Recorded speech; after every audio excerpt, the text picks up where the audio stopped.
Before beginning his prison term, Mark Alexander Hopkins, commonly known as RSN, declared, "I'm simply an ordinary Bitcoiner caught in the crosshairs."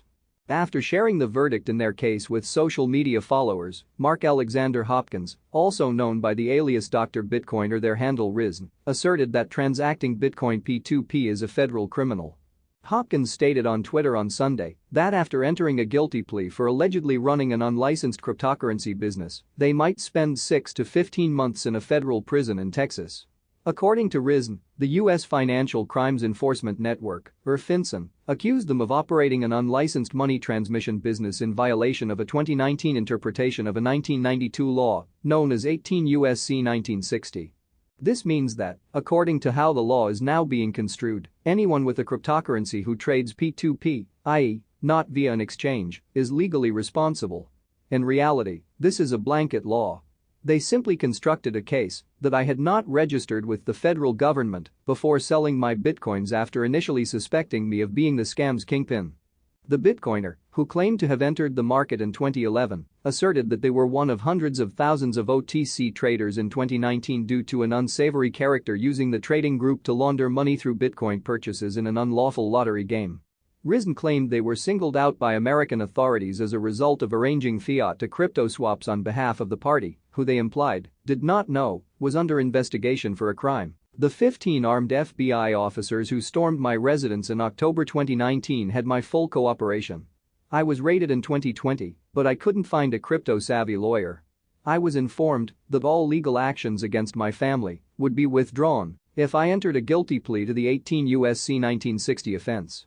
They were completely registered as a Bitcoin seller with FinCEN, according to RSN, but the Justice Department continued to target them due to their participation in the illegal transactions. At the time, Hopkins ignored federal law and allowed fraudsters to use Bitcoin to operate under the radar of law enforcement, according to acting U.S. Attorney Prerak Shah.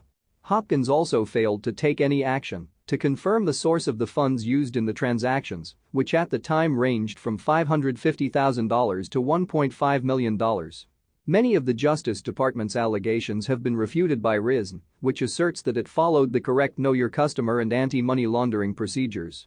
RSN replied, "I'm a nobody, and that's the thing that makes this vital to pay attention to and resolve.